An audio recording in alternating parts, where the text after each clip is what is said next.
Welcome back muli mga kaibigan sa bagong muling mga balita na ating mapapakinggan at mapapanood dito sa channel ng Bayan, ang Bayang Pinas.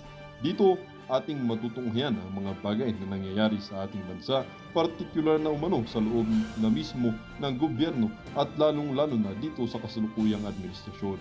Ngunit bago ang lahat, kung bago ka pa lamang sa ating channel ay siguraduhin mong ikaw ay mag-subscribe, pindutin ang notification bell at syempre piliin na rin ang all upang lagi kang maging updated sa mga balitang bago, totoo at walang bias. Syempre mga kaibigan at kung mga ating mga solid viewers naman dyan ay maraming salamat naman po sa inyong walang sawang pagsuporta. At huwag din pong kalimutang magpakita ng suporta sa ating channel sa pamamagitan ng pag-like at pag-share sa ating mga videos. At syempre mga kaibigan, kung meron ka naman pong hinaing at opinyon, ang ating comment section ay bukas para sa inyong mga opinyon at mga hinaing at kung ano po ang nais nyong sabihin sa ating mga gobyerno upang mabasa na ito. Heto na nga mga kaibigan, atin nang panoorin at pakinggan ang balitang ito. Welcome back muli mga kaibigan sa bagong muling mga balita na ating mapapakinggan at mapapanood dito sa channel ng Bayan, ang Bayang Pinas. Dito, ating matutunghayan ang mga bagay na nangyayari sa ating bansa. Okay, pag-usapan muna natin ito, si Kimbo. Ako may balita sa iyo, Kimbo, ha? Oh, nako, ang gagara daw ng relo mo, ang gagara daw ng sasakyan mo, ang gagara daw ng bags mo, samantalang dati nagta-tricycle ka lang. Totoo po ba yan? Dati, ikaw ay nagko-commute lang. Nako, sige, pagtingnan natin ito, ha? Oh, ito si Kimbo. Si Marikina Representative Stella Kimbo naman ang Vice Chairperson ng House Appropriations Committee nung ginagawa ang 2020. Ito, Vice Chairman ng House Appropriations nung ginagawa itong Vice Cam. So dapat may alam to si Kimbo. Hindi siya dapat bobo sa topic na ito. At ngayon, siya na mismo ang chairwoman nitong ng House Appropriation. So kung bagat sa budgetan, ito may kapangyarihan. Pangalawa before, alalay, julalay, ni Saldico. Tingnan nyo ngayon ang mga kasagutan nito si Kimbo. Budget at acting chairman ngayon. Sinubukan namin siyang tanungin tungkol sa issue. Between the BICAM and then the enrolled, at what point did the figures come in? Tingnan mo, tinatanong lakad ng langlakad. Alam mo yung guilty na tao eh. Ako, para sa akin dalawa lang ito si Kimbo. It's either guilty siya o bobo siya, walang laman ng utak, kaya hindi niya kayang sagutin. Basta sa kanya, basta may pumasok na pera, basta may budget, tapos. Basta masaya, nilagay ako rito, nitambalos-los, okay na sa akin. Naiintindihan ko yan, hindi. Pag sinabing pirma, pirma. Pag sinabing bira, bira. Pag sinabing tahimik, tahimik. Sa madaling salita, robot. Walang laman ng utak. Or,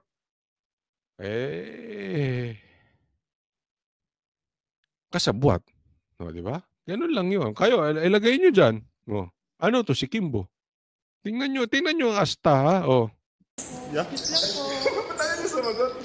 Ba't ayaw mo sumagot? Tingnan mo, hanggang elevator tinatanong siya.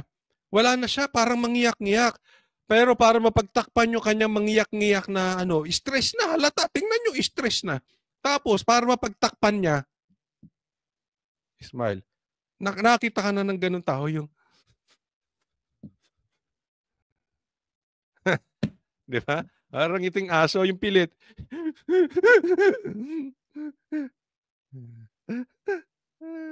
Ganun, tingnan nyo, observe nyo. Tayo sagutin.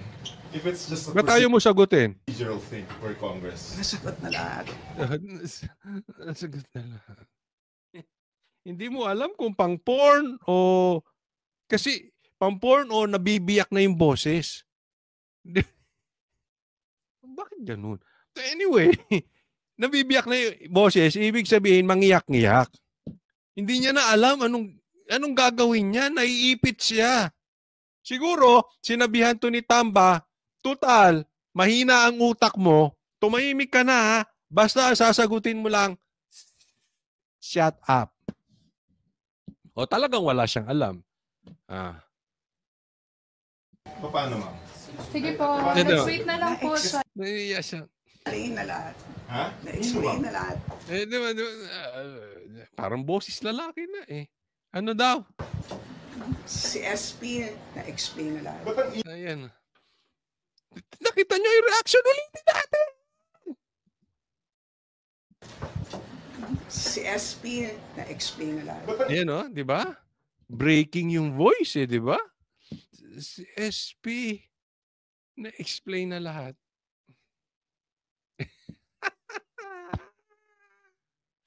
Kimbo, mai-stress ka. Alam mo, sinasabi nga naman, ang perang nakuha mo sa tamang paraan, you will get to enjoy it. Pero ang perang hindi mo nakuha sa tamang paraan, hindi mo ma-enjoy yan. Hindi kita pinagbibintangan pero ako naniniwala ako sa ganun. Ang perang nakuha mo sa tamang paraan, may kasabay na blessing galing sa Diyos. At ang perang nakuha mo sa maling paraan, curse yan. Hindi mo ma-enjoy yan. At yan nakita ko, na-experience ko doon sa mga taong nakasalamuha ko, nasa paligid natin, etc. etc. At tayo ngayon ay marami nang nakakausap na politiko. Alam natin, maraming politiko mayayaman, pero sira ang buhay. Totoo yan. Ulitin natin.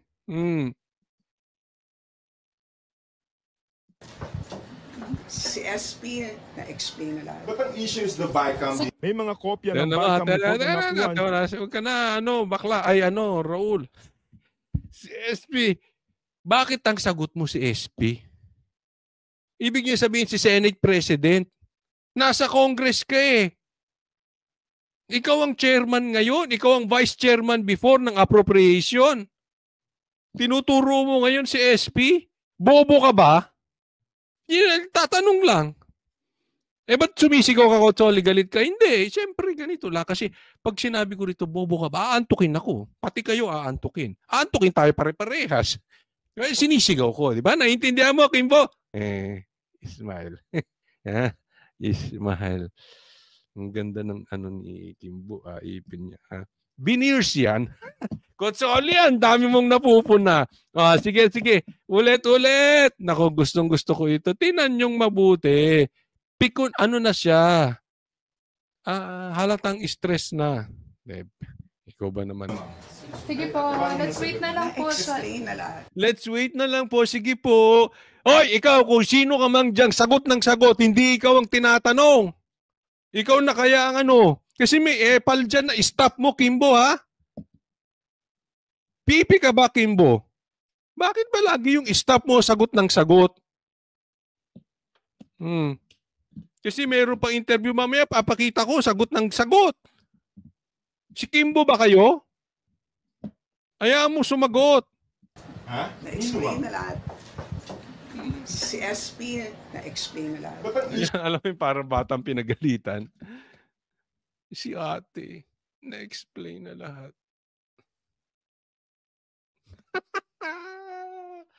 Good luck sa'yo, Kimbo. Ito, puntahan natin yung next. Ito yung kabuuan niyan eh. Okay, papakita natin sa inyo kung saan sila pumapalpak. May makukulong dito. Dapat may makulong. At pag walang nakulong dito, hindi tayo titigil sa pag-iingay. Agree ba? Agree? Sa mga kababayan natin kasi itong fill in the blanks nito na budget, kalokohan yan. Yan po ay attempt na magnakaw or palusutan ang batas. So wag tayong titigil. Kayo ba? Ilagay nyo dyan. Kotsoli, parang yung sa PI, hindi kami tumigil hanggat hindi nila tinantanan. Ngayon, hindi tayo titigil hanggat may mananggot dyan. Kasi, sinabi ni Senator Bato, nakita niya yan. Meron talaga yan. At may kopya sila niyan. So sa tamang panahon, lalabas po yan. Problematic yung BICAM report, ang epekto nun ay hanggang dun sa yung final product, which is the 2025 national budget through the General Appropriations Act. Sa bahagi din ng Malacanang, hindi ba sila nagtataka kung saan ang galing? Taliwas ang posisyon ni Kabataan Party List Representative Raul Manuel sa ipinahayag ni Senate President Francis Chis Escudero na otorisado ang Bicameral Conference Committee na magpuno, magwasto at maglagay ng mga posibleng nakaligtaan sa Ngayon, alam mo, Chis Escudero, nakakahiya ka. Ang ganda pa man din ng asawa mo. Coach Oli, anong connection nun? May accomplishment ba ito bukod sa maganda asawa? Waiter lang to ni Lisa si Chis Escudero. Isipin mo, mas matalino pa si Raul Manuel sa kanya. Hindi nyo pwedeng punan yung blank space na yan. Ang pwede nyo lang gawin, nung iba dyan, yung kanilang, kung sakali man, may typo, error, may wrong grammar, yun lang ang pwedeng palitan. Hindi po pwede maglalagay kayo, pupunan nyo yung blank space na yan. Oy, ano ito? Exam? Fill in the blanks? Pambihira kayo, ginawa nyo eskwelahan to. Tingnan nyo, alam mo, Chis Escudero, dapat talaga may managot dyan. And I believe, kung talagang nagkabukuhan, na meron talagang kalokohan dito.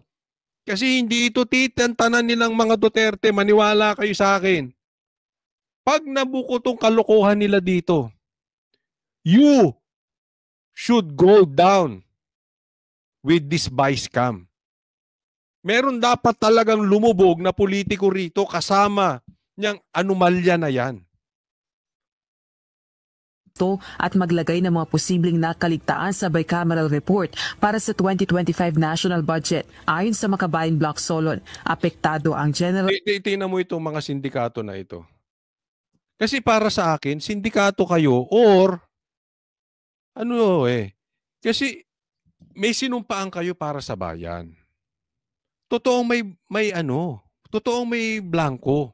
So kayo, instead na nagsasalita kayo tungkol sa katotohanan, pinagtatakpan nyo. Alam naman natin, meron talaga Ang dami na pong nakakita. Even nga yung mga Makabayan Block na hindi pabor kay BP Sara, sang-ayon. Even yung mga dilaw, nakakampi na ng pula ngayon, sang-ayon na merong blanco. So wala na tayong pinagtatalunan dito. Natural, yung mga members ng Bicam na pumirma, ipagtatanggol ang sarili nila. So ang nagtatanggi na lang na merong blank space dyan ay kayo-kayong pumirma. Obvious. Kasi kayo mapapahamak. Kaya nga sabi ko, you should go down with this Bicam. Ang problema sa inyo, kung hindi kayo sangkot sa kalokohang yan, bakit hindi kayo magsalita? May sinumpaan kayo na pagsisilbihan ang taong bayan. Ang ginagawa nyo ngayon, ipinagtatanggol nyo pa. It's either tahimik kayo katulad ni Tamba at ni Saldico. Pinagtatanggol nyo pa. So ano yun? Di sindikato, pinagtatanggol nyo ang krimen. Di sindikato. Ganyan ang asta nyo ngayon. Nagtatakipan kayo. Anong silbi nyo? Binoto kayo ng tao para magtakipan kayo sa mali? Bigawaing sindikato yan. Kayo-kayo dyan. Pati ikaw, Presidente, kung hindi ka sangkot dyan, dapat nagsasalita ka. Dapat may ginagawa kang paraan. Hindi porket hindi ka kasali dyan, mananahimik ka. Pag nanahimik ka, sindikato ka, damay ka dyan. Kasi pinagtatanggol mo sila. Appropriations Act o ang batas na nagpapatibay sa 2025 national budget dahil sa natuklasang blankong item sa BICAM report. Si Davao City 3rd District Representative Isidro Ungab ang unang naghayag ng issue. Nakasaad doon na otorisado ang Committee on Appropriation and Finance na mag-correct, magpuno, maglagay dahil posible na may nakaligtaan doon. Nako, niyari ka tuloy. Niyari ka tuloy ni Raul Manuel. Mali yun!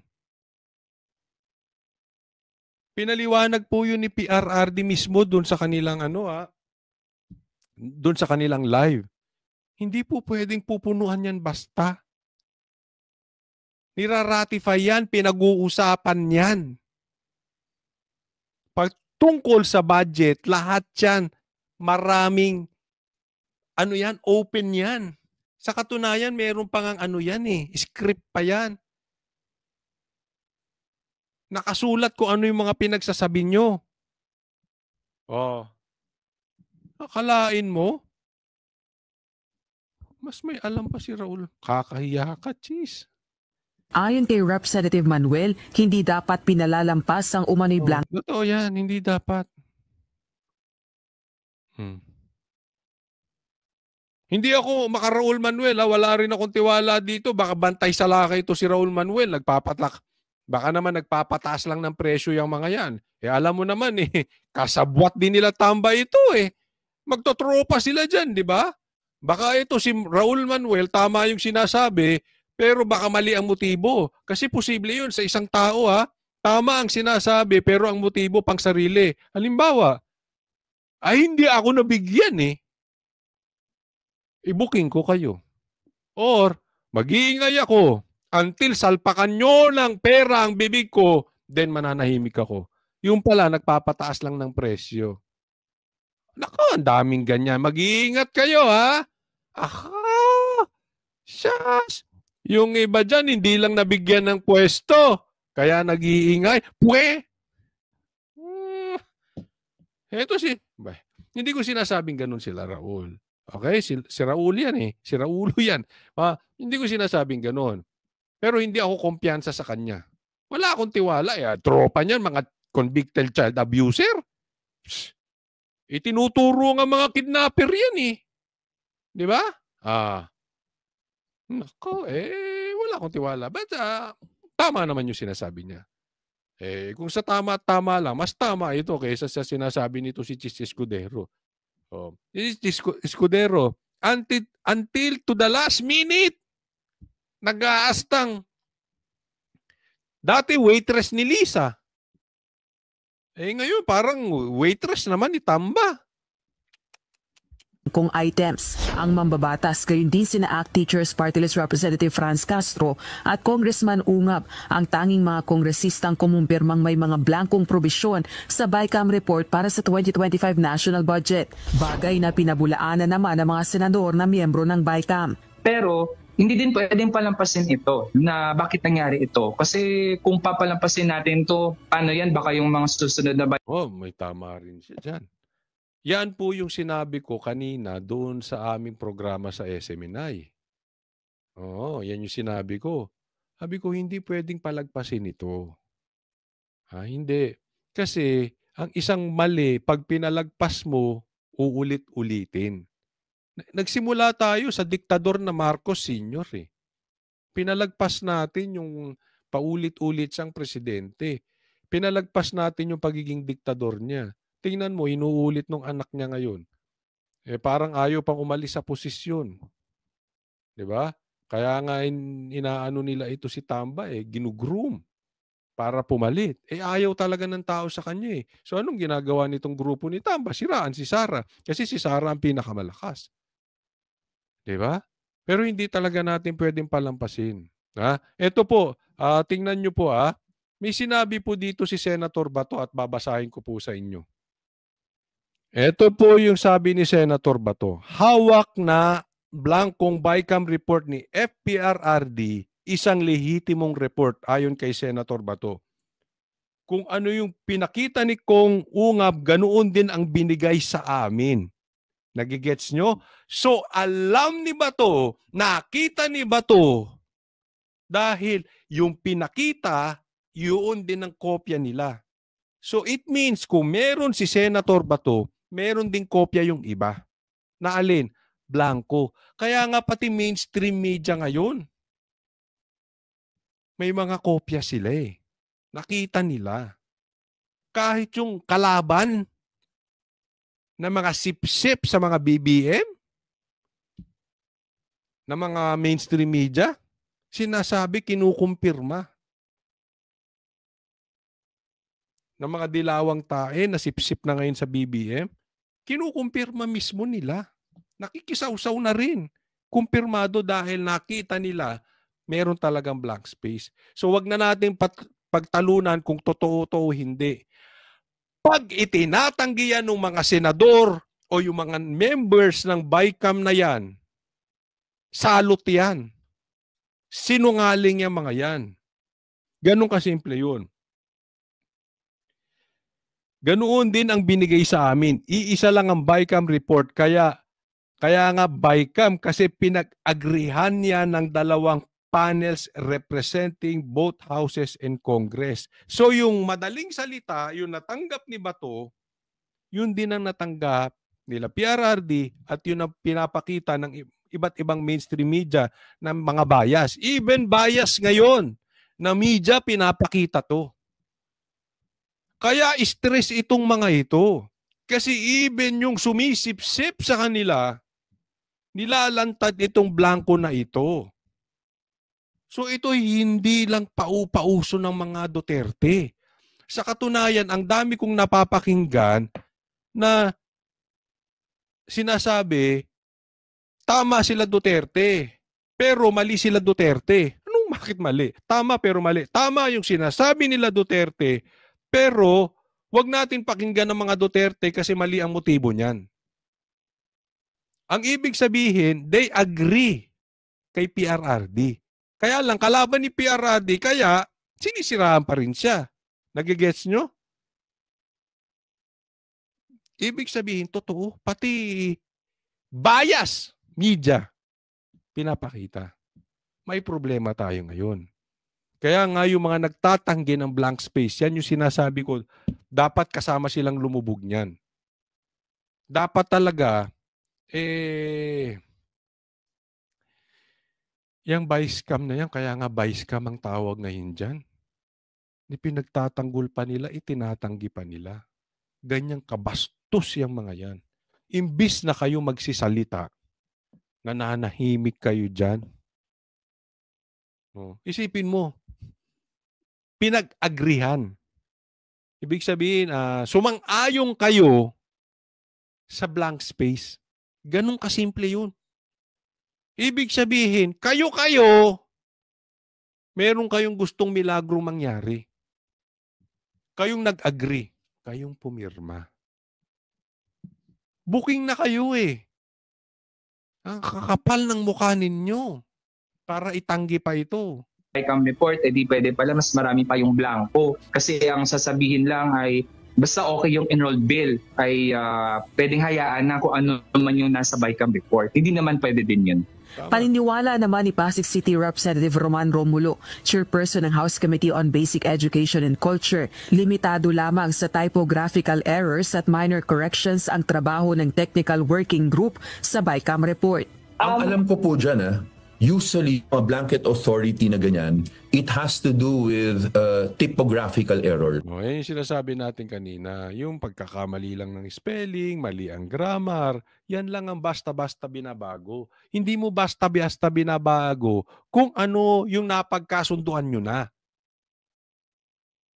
Ibig sabihin yung major. Ano man pinagkakasunduan dyan? Hindi budget. Pero yung wrong grammar, pwede nang palagpasin. Sige, pwede nyo nang punan yan. Grammar lang naman eh.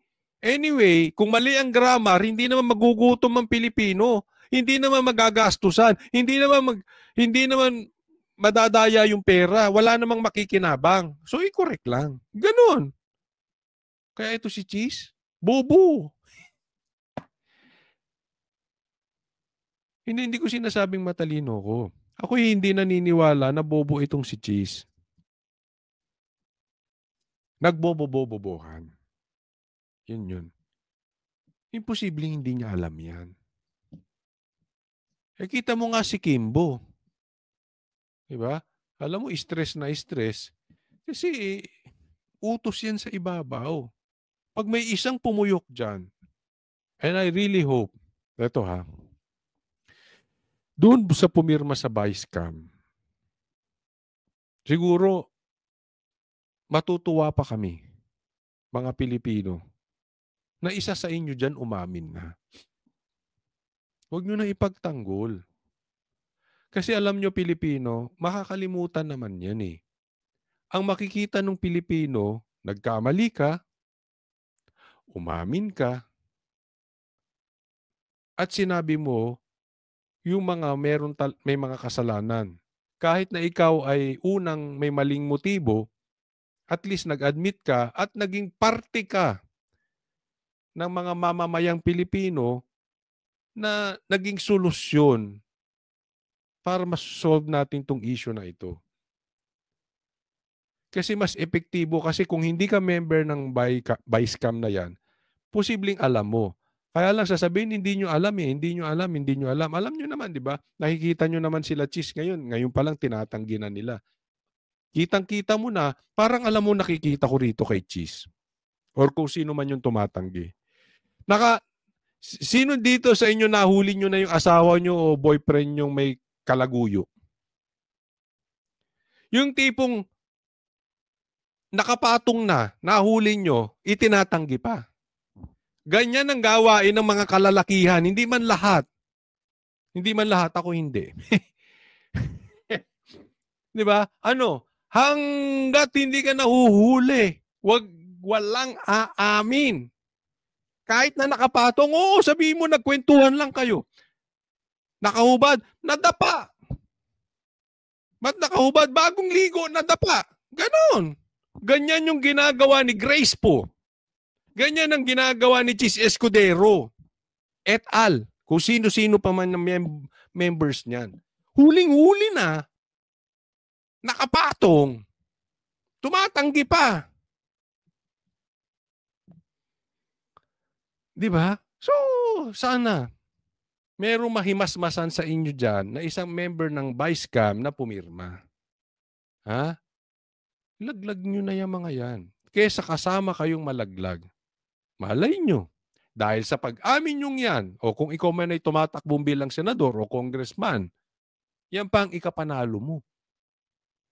Kasi itinanaw ng mga Pilipino na utang na loob na sila ay ipinagtanggol nyo. Kahit kayo nagkamali, umami naman kayo sa dulo. So ilaglag nyo na yung mga yan. Kasama-sama kayong babaon dyan. Diba? So mauna ka na. Hanggang ngayon, wala pa rin paliwanag kaugnay ng blankong items ang mga miyembro ng BICAM sa Kamara. Si Marikina City 2nd District Representative Stella Kimbo. Ayan o. Diba? Tahimik si Kimbo. Na acting chairperson ng House Committee on Appropriations, umiwas sa mga tauhan ng media. Ang ganda ng ban mo ah! Kimbo. Oh, ito. Hinahabol siya. Sinisigawan si Kimbo. Sinisigawan pa. Tauhan ng media. Ma'am, sorry ma'am. Explanation lang po sa blank page. Explanation po sa blank page. Hindi ikaw ang tinatanong, kuya. Huwag kang sagot ng sagot, ha?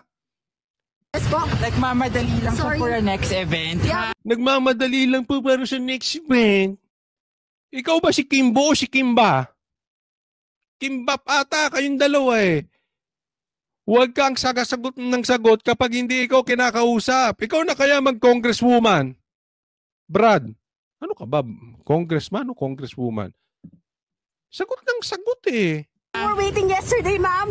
Nag-aantay sila ka. Ganda ng van mo ah. Isipin mo. High ceiling yung van mo. Grand tourer yan. High ceiling, nakakatayo eh. Di ba sa van, pagpasok mo, Yoko, eto tayo. High ceiling. Dati tricycle ka lang, mama. Dati pa tricycle ka lang daw, ha? Dati, anong relo mo ngayon? Kimbo, ha? Anong mga bags mo ngayon? Ang daming kumakalat sa Facebook. Dami mo ng ari-arian, ha? Oo. Pogi ba driver mo? Bakit naman driver? Hindi may naalala ako dati kasing senador na humaling sa driver eh. But anyway, bakit pa napunta tayo doon pambihira? Kimbo. Ha? Ano na? Tahimik ka. Payaman. Ha? Yan ang tinatawag nating team payaman. Ma'am, kindly explain daw po yung... Magmamadali lang po. Sino yung ba yung sagot ng sagot na yan? Kimbo, pag sabihan mo yung ano mo ha, sagot ng sagot, di naman kinakausap. May tanong ako sa'yo, Kimbo. Pipi ka ba? Pipi ka o bobo ka? Hindi ka sumasagot. May sagot ng sagot para sa'yo. O bobo ka, wala ka talagang alam, kaya hindi ka makasagot. Or parehas, bobong pipi. Bakit ka naging chairman? Pagsabihan mo yan, sagot ng sagot ha. Hindi naman kinakausap. Ikaw may mandato sa taong bayan eh. Ikaw ang dapat magpaliwanag, sagot ng sagot yung staff mong yan. Ha? Bira oh. Pasado 9:30 gabi ng Huwebes, January 23, matapos dumalo sa isang hearing sa Kamara, hinabol pa ito ng House reporters para muling tanungin. Hinabol pa siya Grabe ka. Tinatakbuhan ninyo ang paliwanag. Hinggil sa mga aligasyon kaugnay ng budget, pero nagmamadali umano ito at tumanggi nang magbigay ng pahayag. Kong Stella. Kong Stella, biglang magmamadali. Nagmamadali lang siya. Magmamadali. Sagot niya yan yung sagot na sagot. Puwisit. Nagmamadali lang siya eh. Pero yung sa blank... Nagmamadali lang siya. Ayan, yan yung mama na yan. Ito. Hindi nyo nakikita yung tinuturo ko. Yan nakasalamin. Si ate. Ay, si mama. Sagot ng sagot. Guys, nagmamadali lang siya. Nagmamadali lang siya. Ayon sa kongresista, naipaliwanag na ni Senate President Escudero ang issue kaugnay ng blankong item sa BICAM report. Rosalie Cruz. Mga bibi ka. Ikaw, Martin, pipi ka ba? Ba't nakasakay lahat sa paliwanag ni Cheese? Nakasakay sa waiter? Ito rin si Saldico. Tahimik ka na. Ano kayo? Sindikato?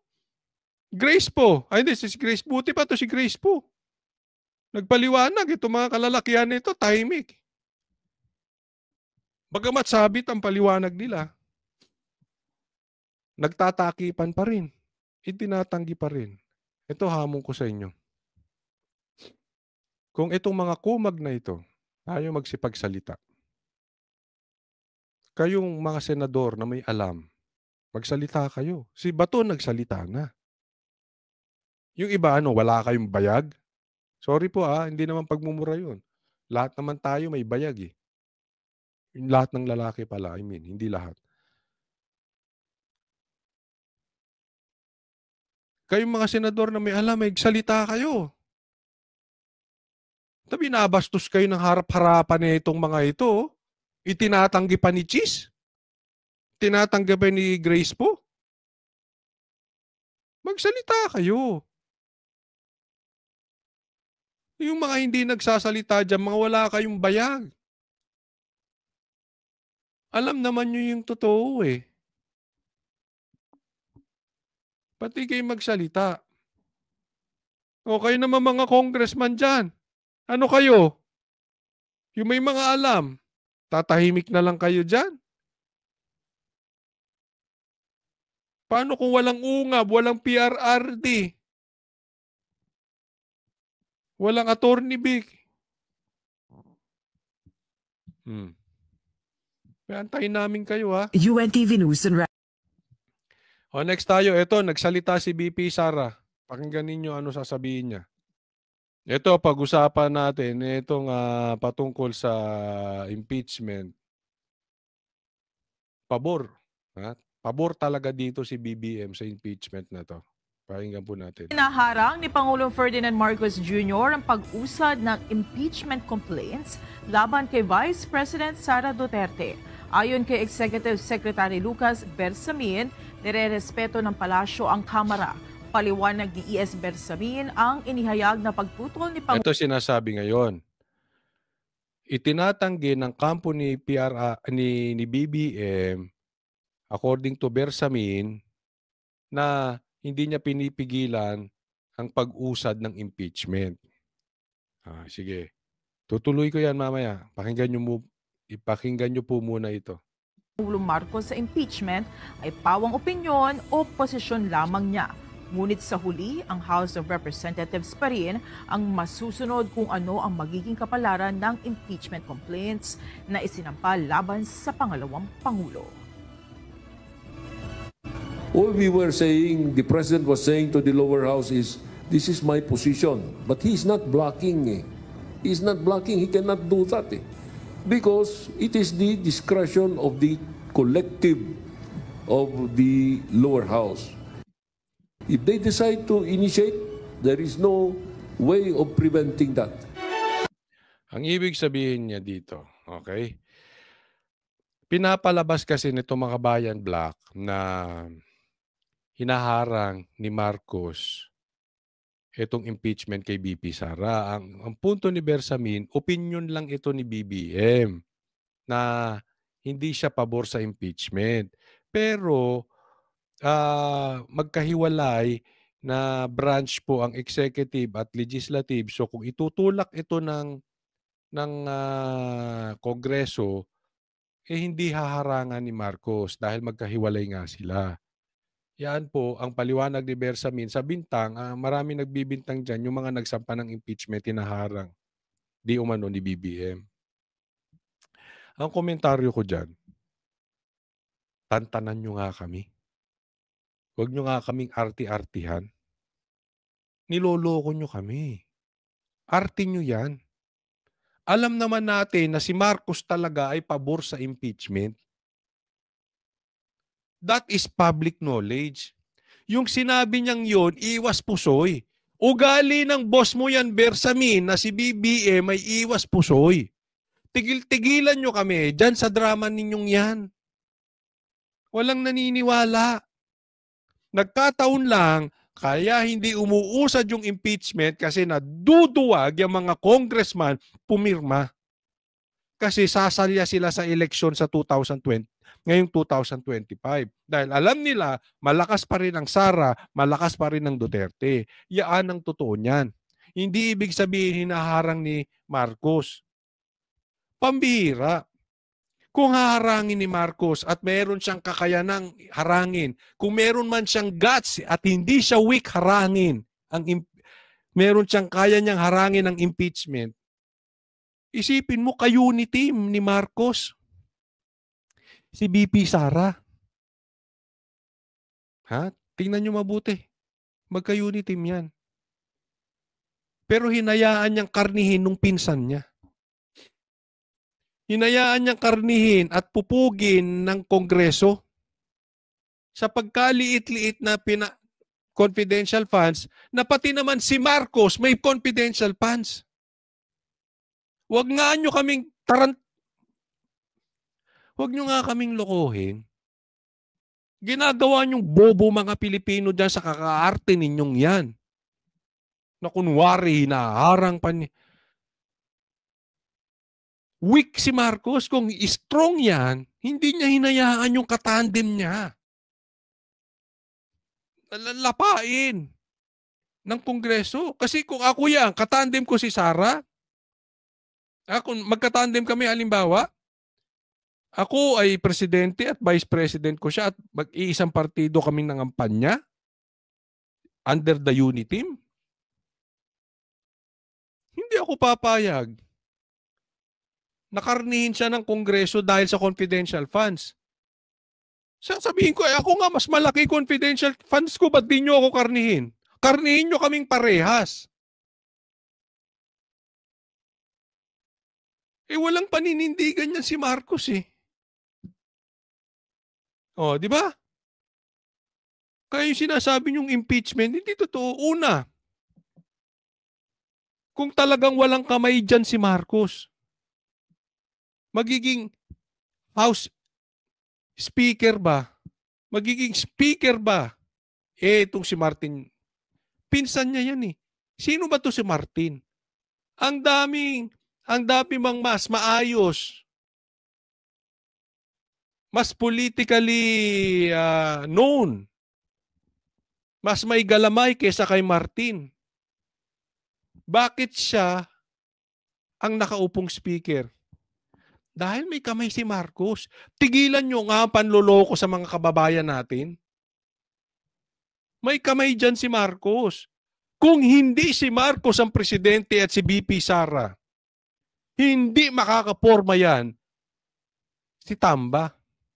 Kaya lang nakakaporma yan dahil Marcos ang nakaupo. Sino ba yan si Tamba? Kung walang Marcos. Di ba? So please, tigilan nyo na yung drama ninyo na hinaharangan ni Marcos ang impeachment. Hindi yan totoo.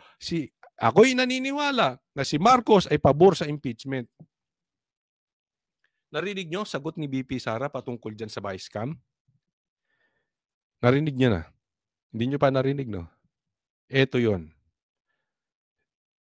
Katahimikan ng sagot ni BP Sara sa vice cam niyan. Bakit? Yung sagot ni BP Sarang katahimikan ay napakalakas na sigaw. Na parang sinasabi niya, buti nga sa inyo, lusutan nyo yan. Dahil ang kalaban nyo ngayon ay taong bayan. Taong bayan ang naniningil ng explanation at hindi nyo kayang ipaliwanag. Labas ako dyan. Hindi nyo kayang idikit sa akin yan dahil kayo ang gumawa ng kalukuhan. Ipaliwanag nyo sa taong bayan. Wala na kayong maituturo. Kasi itong mga politikong ito, irresponsable ito. Wala silang kayang gawin kung hindi mag-point fingers.